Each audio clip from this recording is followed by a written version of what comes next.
Ujú. Yo les diría que, a ver, uno está de acuerdo en ser sumamente riguroso en el cumplimiento de lo que sugieren las autoridades sanitarias. Eso lo tenemos que hacer todos. Pero para que eso sea así, las ordenanzas, las leyes, tienen que ser absolutamente claras y al mismo tiempo razonables. Si vos no podés aislarte 7 días a un tipo, no, para eso está el hisopado. Bueno, no se puede hisopar para saber si tiene o no, pero que el virus recién actuaría de acá a 7 días. Tal vez esa es la explicación. Entonces hay que escuchar bien la explicación y demás. Matías Posadas es el secretario general de la Gobernación. Vamos a charlar un minuto con él. Doctor Posada, Jorge Calvo lo saluda. Buen día.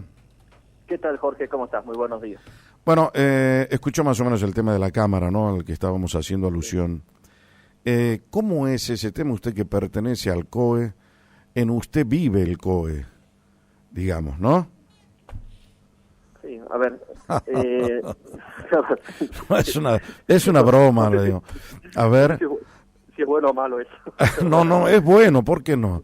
Siempre el COE actuó en todo el tiempo que viene funcionando, siempre lo vi actuar con mucha responsabilidad, con coherencia, marcando atinadamente las cosas que hay que hacer y las que no hay que hacer, ¿no?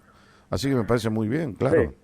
Sí, no, bueno, hemos hecho un trabajo de, como decimos siempre, de buscar siempre el equilibrio en una situación muy, muy compleja donde lamentablemente no hay un manual que diga cómo hay que actuar en estas situaciones, pero sí hay sentido común y sí hay, por supuesto, opinión de especialistas. Y Salta tiene un COE que, además, por supuesto, de lo principal que es la opinión de los especialistas, fundamenta también sus decisiones en un marco mucho más amplio. Entonces eso nos permite tener una visión equilibrada de la situación, cuidando lo sanitario, pero también la economía y lo social.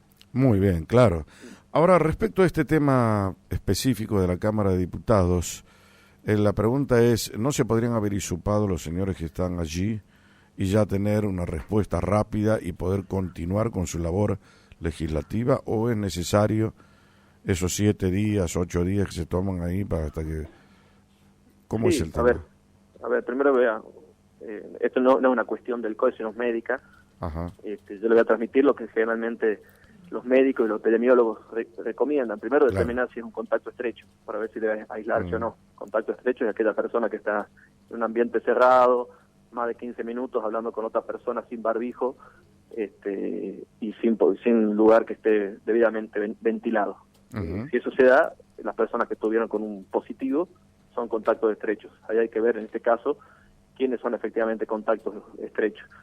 Después, lo que hace el COE son recomendaciones generales en términos de cuidado, lo que plantea siempre: el uso del barbijo, el alcohol en gel, la distancia, garantizar la ventilación cruzada en los lugares cerrados, la cantidad máxima de personas en lugares cerrados, que generalmente es el 50 o 30%.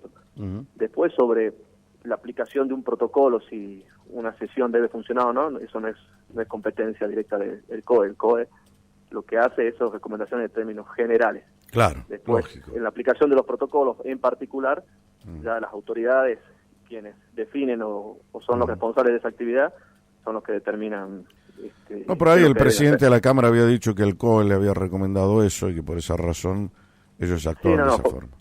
Formalmente el COE, por lo menos a través de todos los integrantes del COE, donde hay también legisladores en el COE, no hubo un planteo. Puede ser que hayan conversado con algún profesional, algún médico de epidemiología, pero con el COE puntualmente no. Hablando del COE, ¿le aceptaron ya la renuncia al doctor Aguilar en Gobernación o todavía no? El gobernador se reunió con el doctor Aguilar el día jueves, conversaron, y el gobernador y el doctor Aguilar quedaron de acuerdo en que él va a continuar en funciones hasta tanto haya un reemplazante del doctor Aguilar. O sea que él persiste en la renuncia. Sí, está la renuncia a disposición, y cuando el gobernador determine quién puede seguir a cargo del COE, se formalizará esta situación. Pero nos parece, la verdad, que una decisión de ambos muy importante, porque tampoco estamos en una situación hoy epidemiológica donde podamos tomar o se pueda avanzar en decisiones que no sean ordenadas. Necesitamos justamente seguir coordinando y retomar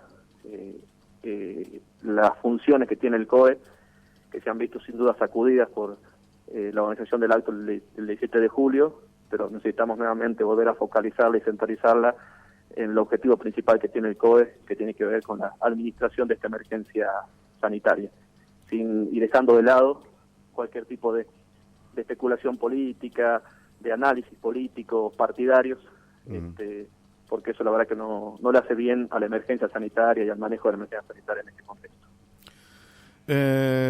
Estos episodios a los que usted se refiere el día 17 de junio, que son conocidos por la opinión pública y demás, yo decía en mi editorial de Brújula el sábado, que ya con el ánimo sereno, el alma mansa, podíamos después de varias horas recapitular, hacer una reflexión profunda, ver cómo se puede mejorar y demás. ¿Cómo lo tocó al gobierno? Hoy ya es día martes, han pasado varios días desde aquella situación, a tal punto que el propio gobernador, creo que el día domingo, haciendo uso de su Facebook, creo que por ahí salió. Esa es otra cosa, es decir, las redes sociales son muy buenas para comunicar, pero cuando hay que comunicar una cuestión oficial, me parece que hay que tener un poco más de estilo, ¿no? Y decir, bueno, vamos a usar un canal oficial. Es decir, no puedo, yo como ciudadano no lo sigo al gobernador. Y hay mucha gente como yo que no lo hace. ¿Por qué razón me tengo que enterar por Facebook? Si tiene que haber un canal donde él comunique oficialmente las cosas que está diciendo. Bueno, allí el gobernador salió a pedir disculpas. ¿Cómo lo tocó al gobierno? ¿Qué análisis se hace? Hoy es el primer día laborable, inclusive, después de estos días. ¿Hay alguna reflexión? ¿Hay alguna cosa? ¿Lo tocó mucho? ¿De alguna manera va a ser, qué le puedo decir, un tormento para ustedes afrontar esta situación en un año electoral, donde el proceso electoral va a comenzar en pocos días acá en Salta? Sí, no, indudablemente no nos gustó lo que sucedió el día jueves, no le gustó, miércoles anoche y jueves, no le gustó a ninguno de los salteños, o a la mayoría de los salteños por lo menos. Yo creo, y esto voy a dar mi opinión personal, yo creo que lamentablemente se han utilizado los festejos, los homenajes a la figura del general Güemes, por personas que en su mayoría no les interesaba homenajearlo a Güemes, y tampoco le interesaba la situación sanitaria, que es lo que a nosotros nos preocupaba, y vimos que no se habían cumplido con los protocolos. Fueron utilizados los festejos de Güemes como un ámbito de discusión política partidaria entre afines y no afines al gobierno nacional. La visita del presidente, que fue muy buena para la provincia, que esté el presidente, que estén muchos de sus ministros, en términos de homenaje a Güemes era importante, pero luego de eso militantes que acompañan al presidente y militantes que querían repudiar al presidente terminaron desvirtuando un acto que debería ser, tiene que haber sido otra cosa, y que hemos tenido nosotros en la previa muchas discusiones, muchas reuniones para justamente garantizar que esto pueda ser hecho de la mejor manera posible, pero no debieron ir personas a dar su apoyo porque no lo recomienda la situación sanitaria, ni en la puerta del hotel, ni a 3 cuadras, ni a 10 cuadras del hotel. En la aglomeración de personas, sea en cualquiera de esos lugares, es exactamente lo mismo en términos sanitarios, lo mismo que tampoco debió hacerse convocatorias a personas que vayan a repudiar al presidente, porque no era el ámbito, y tampoco la situación sanitaria lo recomendaba. Pero bueno, en un año electoral... O sea que la lectura que hacen ustedes que hubo dos cuestiones que eran censurables. La primera es que se hagan en el ámbito del monumento, en la fecha que se estaba haciendo el homenaje, expresiones en contra del presidente y a favor del presidente. Los que fueron a favor, que ya todo el mundo sabe, la triple C, y los otros que estaban en contra del presidente. Eso es lo que me quiere decir. Sí, creo que no es el ámbito ni para vitorear, ni para reclamar al presidente. El acto era de Güemes. Y toda la gente que fue, a algún sentido u otro, que el fin era el mismo, no respetaron justamente a quien se estaba homenajeando, que era a quien era el Güemes, y utilizaron estos actos justamente para poder llevar adelante estas situaciones. Después está, bueno, la cuestión que habló el propio gobernador, el ministro de Seguridad, ya sobre las estrategias y el procedimiento y el operativo de seguridad, de quiénes son las responsabilidades, pero eso es una cuestión que es consecuencia de lo que se generó justamente en función de esta mirada egoísta de los sectores que fueron justamente a aprovechar este contexto para volcar su simpatía o antipatías sobre el gobierno nacional. ¿Por qué pidió perdón el gobernador? Bueno, porque hay cuestiones que tienen que ver justamente con la seguridad que no se pudieron prever o previéndose no se pudieron evitar. En la discusión que hay sobre quién dio la orden, de quién es la responsabilidad, lo que nos toca a nosotros, el gobernador se disculpó con los salteños porque hubiéramos querido que la fiesta y el homenaje, más que fiesta, el homenaje al general Güemes vaya por otros carriles. Nos vio superado la situación política partidaria de estos sectores que justamente llevaban adelante este escenario para poder canalizar sus amores y sus broncas sobre el gobierno nacional. Y creo que no era el ámbito, por la situación sanitaria y también por respeto a Güemes. Ninguno de estos dos sectores, que en definitiva han actuado de la misma manera, les importaba Güemes. Solamente les importó poder llevar adelante su expresión política partidaria. Ahora, usted es un hombre ya experimentado en política, hace mucho tiempo que es político, lo mismo que el gobernador Sáenz, todo su equipo de gobierno. Por eso le preguntaba si el gobierno siente que este es un cimbronazo en un momento totalmente inesperado para ustedes, pero al mismo tiempo conflictivo toda vez que estamos en un proceso electoral en poco tiempo más. ¿Usted cree que esto puede tener alguna repercusión, algún grado de influencia sobre el elector? A ver, yo creo que venimos nosotros con un cimbronazo del comienzo mismo de la gestión, con dos emergencias, una primera emergencia sociosanitaria en el norte de la provincia, después la emergencia sanitaria que golpeó al mundo, al país y a Salta, y venimos gobernando en una emergencia, en un contexto que no hubiéramos querido y que nadie hubiera querido. Y en este contexto, bueno, suceden estas situaciones. Yo creo sí que la gente valora, en su mayoría los salteños valoran, que hay un gobierno que asume responsabilidades, hay un gobierno que toma decisiones. Cuando el gobernador decía el otro día que él asume responsabilidades, creo que es importante en un contexto en donde gran parte de la dirigencia política busca siempre echarle la culpa al otro. Nosotros tenemos parte de responsabilidad y la asumimos. No al 100%, pero lo que nos corresponde a nosotros la asumimos. Lo lamentamos en el sentido de que esta es una situación que hemos visto que se ha desbordado en función de una grieta de una discusión política en la que nosotros permanentemente intentamos ser ajenos porque entendemos que le hace mal a la política, le hace mal a la sociedad.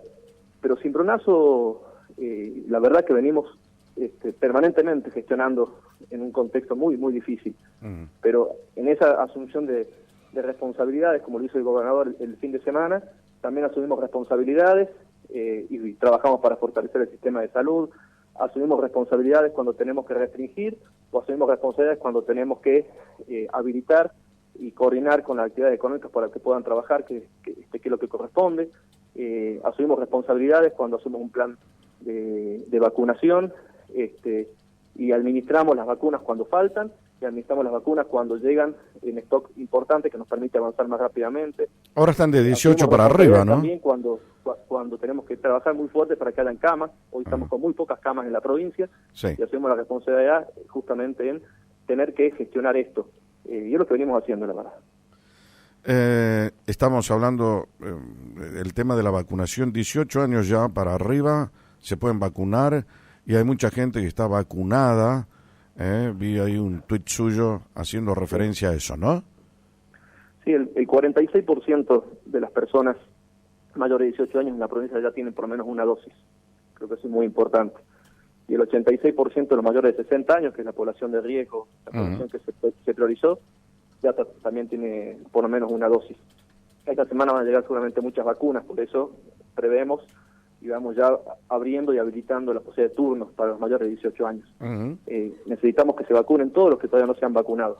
Ese 54% de mayores de 18 años que faltan vacunarse, que saquen su turno, que lo hagan, porque eso es la puerta y la posibilidad para volver a la normalidad, para apoyar las actividades económicas.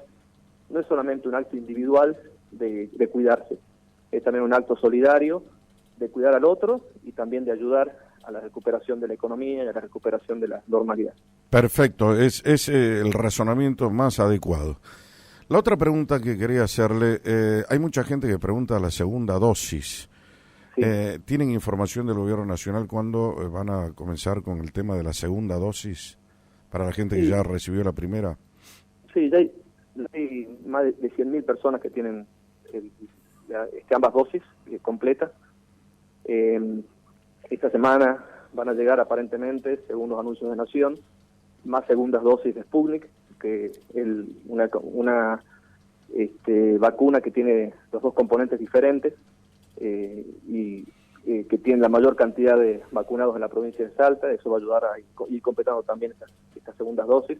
El fin de semana se vacunó a algunos sectores ya con la segunda dosis de Sputnik, pero siempre tratando de respetar lo que se ha fijado, que son estos 3 meses entre la primera y la segunda, que eso nos permite ir inmunizando a mayor cantidad de gente con una sola dosis, que tiene una cobertura muy amplia, la primera dosis. Tiene una efectividad de por lo menos el 80%. Obviamente que es importante la segunda para completar, ampliar y mejorar la protección, pero lo que hay que también decir a los salteños y a todos, de que con una dosis hay un margen importante de protección, que no quiere decir que no hay que cuidarse, todo lo contrario, pero que es una ayuda muy importante para bajar la cantidad de fallecidos y sobre todo de hospitalizados. Sí, la gente tiene que vacunarse, pero completar su esquema de vacunación como está concebida la vacuna con las 2 dosis. Eso hay que pedir al gobierno nacional que cumpla con ese tema. No, seguro, pero Argentina ha tomado una estrategia que es similar a la de otros países, Canadá, por ejemplo, en donde ha priorizado avanzar rápidamente y todo lo que se pueda con por lo menos una dosis, porque de esa manera se protege mayor cantidad de personas. Obviamente, claro. Hay que completar las 2 dosis. Por eso digo, para obtener uso de la segunda dosis tiene que haber puesto la primera, indudablemente. Sí. Bueno, quiero preguntarle otra cosa, doctor Posadas.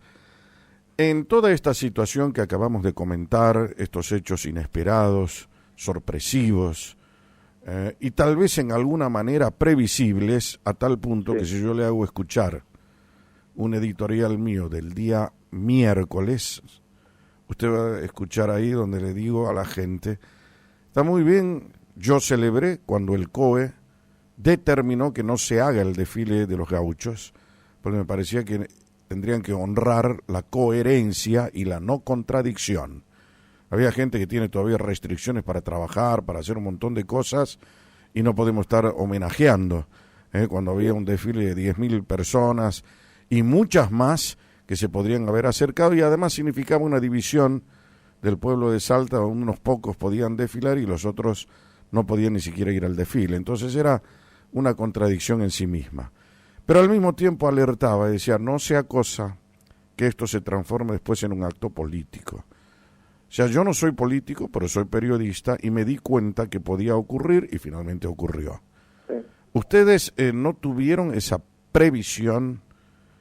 ¿Cree que hay personas, no sé cómo indudablemente que esto que le voy a preguntar es una facultad exclusiva y excluyente del gobernador? Pero por ahí, ustedes que están en el tema dirán, bueno, alguien va a dejar el gobierno, va a haber algún tipo de renuncia, algún pedido de renuncia que haga el propio gobernador, entendiendo que la situación amerita, no sé cómo es el tema. Sí, a ver, primero, bueno, la renuncia obviamente debe ser una cuestión que es obvia y que todos lo saben, están siempre disponibles para el gobernador. Puntualmente, con respecto a las responsabilidades, bueno, el gobernador, como conductor de un equipo de gobierno, lo integramos todos, ha sido claro también respecto a las responsabilidades en su mensaje el día domingo. Nosotros, la verdad que tomamos todas las medidas y por eso nos dio mucha bronca lo que sucedió, porque hicimos un trabajo no fue de 2 o 3 días, fue de varias semanas de conversaciones con las agrupaciones gauchos para, primero, que no hagan el desfile, de cómo organizar los fogones, de la cantidad de gente que debía haber en ese en los palcos para evitar justamente que sea o que se convierta en lo que sea en lo que se convirtió. El gobernador sí, cuando vio, por ejemplo, la manifestación en la puerta del hotel, que él se sorprendió con la gente que estaba en la puerta del hotel, le dio instrucciones para que no se acerquen a donde iban a hacer los actos oficiales, y después creo que sí nos desbordó, y lo que lamentamos, que un sector importante de la dirigencia política tomó este acto de Güemes como un lugar de discusión, un campo de discusión sobre cuestiones de la política a favor o en contra del presidente. Y eso es lo que terminó desvirtuando. Bueno, eso es lo que habíamos dicho nosotros, es decir, por ejemplo, hay que decirlo con nombres porque acá la gente tiene que identificar con claridad las cosas, ¿no? Basta de eufemismo, no. Yo le dije a Martín Grande y a la señora Cornejo, que son diputados nacionales, ellos dijeron, no vamos a ir al acto, repudiamos la presencia del presidente porque no la exportación de carne, o sea, mezclaron peras con manzanas y no tiene absolutamente nada que ver una cosa con la otra, ¿no? La presencia de Fernández obedecía en su calidad de presidente de la nación venir a honrar a uno de los héroes de la patria, punto. O sea, no era el momento para hacer ese tipo de cuestiones, pero cada uno hace lo que le da la gana, usted vio como en la Argentina, ¿no? Sí. Entonces, bueno, eso da razón también. Si los señores hacen eso, también nosotros tienen razón de hacer lo otro.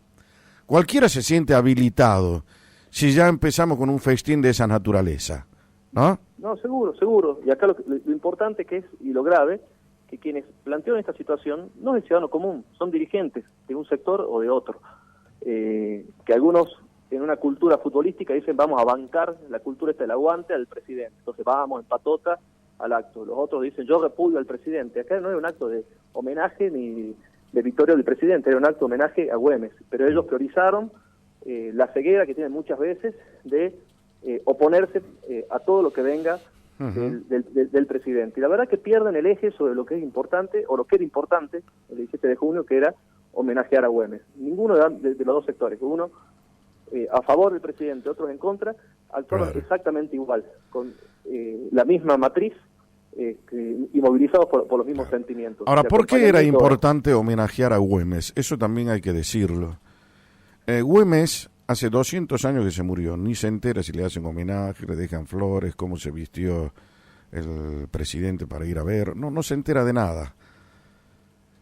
Los que sí nos enteramos, y por eso es importante el homenaje a Güemes, es el pueblo que honra la memoria del general Güemes. Frente al pueblo era la historia. Por eso es que el pueblo debía necesariamente participar, se decidió eso con razón, continua, debidamente justificada, que no se puedan hacer desfiles ni cosas por la emergencia que estamos viviendo. Entonces, lo que se debía haber hecho era lo que estaba programado, y que esa era, me parece, que la solución al tema, pero se les escapó tal vez esta otra cuestión que era previsible, había que tener en cuenta que eso podía ocurrir, sobre todo cuando un presidente de la nación de las características de Fernández arriba a una provincia verdaderamente conflictuada como es. Ahora vimos que también la grieta está aquí en Salta, ¿no? Sí, la grieta está en Salta, pero creo yo que en sectores minoritarios, que son los más ruidosos, son los que se han impuesto sus posturas el fin de semana, pero no está la grieta en la mayoría de los salteños. La mayoría de los salteños lo ha visto esto sorprendido, pero no ha sido parte. Los que han sido parte son los que están partidizados, los que tienen una posición política de un lado o del otro definida, y los que han desvirtuado este acto o estos homenajes al general Güemes.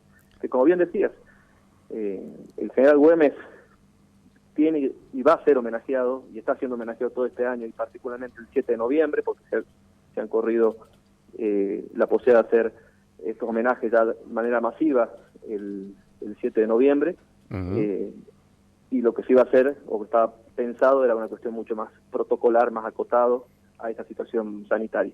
Pero bueno, lamentablemente esto no fue posible por estas situaciones, y nosotros como gobierno también asumimos las responsabilidades, no son excluyentes las responsabilidades nuestras, hay distintos grados de responsabilidades y distintos tipos de responsabilidades, pero la que nos corresponde, el gobernador en eso ha sido claro, y también es meritorio que en un contexto en donde particularmente a la dirigencia política no le gusta hacerse cargo, le gusta solamente siempre estar en la tribuna, no tomar decisiones, y cuando son responsables incluso de las cosas que pasan, responsabilizar al otro, al que está al lado, al que está al frente. Bueno, nosotros en el gobierno y el gobernador en su persona, él en particular, asume las responsabilidades que nos corresponden. En todo caso, no haber previsto esta situación, no haber pensado que lamentablemente se iba a politizar en términos partidarios toda esta situación. ¿Cuándo tienen reunión de gabinete ustedes? No tenemos proyectado en los próximos días. Ajá. Hoy la reunión de gabinete, la verdad, por eso le preguntaba. Muchas son no presenciales, sino un contacto permanente que tenemos con los ministros por WhatsApp y por los medios tecnológicos. Saliendo del tema, me parece que esto ya hay que dejarlo en el pasado y que sirva de lección para no cometer errores en el futuro. Pero me parece que no vale la pena ya seguir escarbando sobre la culpa, la responsabilidad, que Pujero, que la otra, que se terminó. Un tema que me parece que no da para más, porque si no es mostrar cada vez más nuestra mediocridad. 190 candidatos a constituyentes hay. Usted que va a estar también en esas lides, sí. Lo sabía, me imagino, porque usted controla todo. Dentro de esos candidatos, el Frente Gana Salta, que también apoya al proyecto del gobernador Gustavo Sáenz, postula para los 3 primeros términos al vicegobernador Antonio Marocco, a la consultora jurídica de la gobernación Pamela Caletti y al secretario legislativo de la Cámara de Diputados Raúl Medina. Sí. La pregunta mía es esta: ¿puede Marocco ser candidato a constituyente o es inconstitucional? No, sí puede. Ajá. El constituyente, incluso el gobernador podría ser, o hay intendentes, son candidatos a constituyentes de la provincia. Sí. Porque justamente la tarea del constituyente no es incompatible con otro cargo, ya sea legislativo o ejecutivo. Es una particularidad justamente. O sea, no está dentro de las incompatibilidades esto. No. ¿Un legislador puede ser candidato? Un legislador que esté en funciones puede además ser constituyente. Ajá. Porque bueno, se entiende que es una tarea acotada, un tiempo determinado, en este caso van a ser 60 días de trabajo con un temario puntual. Ajá. En donde se aporta de los distintos lugares y pueden hacerlo perfectamente. Está previsto en la Constitución justamente, expresamente, que la posibilidad de que los constituyentes puedan tener otro cargo. Bueno. Y de hecho, lo que se definió en la elección de constituyentes, que no siempre pasa, pero en esta convocatoria, este proyecto del Ejecutivo, que son cargos ad honorem, no van a cobrar los constituyentes por su tarea. ¿Y qué aportará Marocco a la reforma de la Constitución? Una pregunta, ¿no? A ver, creo que es importante, yo voy a hablar del frente del cual integro Gana Salta. La figura del vicegobernador representa también y básicamente la tarea legislativa del Senado, y que él pueda en su persona, no solamente lo que implica para el gobierno provincial que el vicegobernador encabece una lista de constituyentes, sino también en su representación institucional en el Senado provincial a nivel legislativo. Lo mismo que Pamela Caletti como asesora del gobernador, es una voz importante para aportar a la constituyente justamente esa visión que tiene el propio gobernador, y una garantía también de que la visión del gobernador va a ser respetada y va a ser expresada en esa constituyente. Lo mismo que Medina tiene una tarea legislativa como secretario legislativo que representa a toda la Cámara de Diputados, y en ese sentido lo que hemos buscado justamente que esté tanto el Senado, la Cámara de Diputados como el Poder Ejecutivo representados cabalmente en la lista de Gana Salta. Perfecto. La última pregunta y lo libero. Vio que nosotros en Salta tenemos el Consejo Económico y Social. Sí. Bueno, ese Consejo Económico y Social tiene raigambre constitucional, toda vez que es un organismo que ya está puesto en nuestra Constitución y que comenzó a funcionar allá en la época de Urtubey y ahora continúa. El anterior presidente del Consejo Económico y Social me dijo: para definirlo frente a la gente, dijo: el Consejo Económico y Social somos todos menos el gobierno. Una definición muy sintética y clara. ¿Usted coincide con eso? ¿Todos menos el gobierno? No, el Consejo es todos. Ajá. El gobierno son los sectores económicos, los sectores sindicales, la sociedad civil, a través de fundaciones, ONG. De hecho, en la propia conformación del Consejo, desde el presidente hasta otros representantes, representan al Poder Ejecutivo, y tiene que haber una voz del Poder Ejecutivo, por supuesto, y es importante que así sea. Sí. Como están representados distintas cámaras empresarias, sectores de la economía de la provincia, como sectores también sindicales. Y el Consejo Económico y Social, además, por que la ley que creó el Comité Operativo de Emergencias, así lo define, integre este Comité Operativo de Emergencias que hablamos al principio. Así que es una herramienta y un instrumento muy importante para consensuar políticas, más que para consensuar, para proponer, sobre todo, herramientas para el desarrollo de la provincia y que no tengan que ver con una discusión partidaria, sino que sea un aporte que lo puedan hacer los sectores de la economía, de la sociedad civil, de los sindicatos, y enriquece mucho el debate. Me interesaba mucho conocer esa opinión suya, porque yo de verdad respeto mucho al expresidente del Consejo Económico y Social, estamos hablando del doctor Da Pena, que lo había definido de esa manera y nunca escuché a alguien que se oponga a ese tipo de definición. Pero sin embargo tenemos hoy a la presidenta del Consejo Económico y Social que forma parte del gobierno y que al mismo tiempo preside ese organismo importante, ¿no? Estamos hablando, no me acuerdo cómo se llama la señora Rollón. Sí. Bueno. Como antes era Julio César Lutaif, también integrante del gobierno. Y preside el pero cuando le tocó a Lutaif cuando ya no era ministro ser el presidente. Sí, pero forma parte del gobierno, no como ministro, pero era funcionario y propuesto por el gobierno provincial. Bueno, pero si por ahí se equivoca un gobierno, otro puede corregirlo, ¿no? Sí. Igualmente hay una consideración, me parece, en general. Muchos sectores a veces plantean como una virtud el hecho de ser independientes, entre comillas. Claro. Y yo creo que lo que hace falta en lo público es el compromiso de involucrarse directamente. La independencia es un valor que puede ser importante para otros ámbitos. Cuando hay que discutir políticas públicas, está bueno hacerlo desde una posición política. Yo entiendo que a veces el concepto de independencia es decir, yo no dependo de un gobierno, o no estoy condicionado por un gobierno, pero creo que en la discusión a mí me gusta, o por lo menos creo que es positivo, tener dirigentes, tener candidatos, tener lugares en donde uno fija una posición y es claro con la gente decir qué es lo que representa cada uno. Sí, señor. Doctor Posadas, como siempre, le agradecemos su tiempo y su buena predisposición siempre a contestar lo que uno le pregunte. Muchas gracias. No, muchas gracias a ustedes, Jorge. Que tengan muy buen día. Quo Vadis, con Jorge Calvo. Periodismo en serio.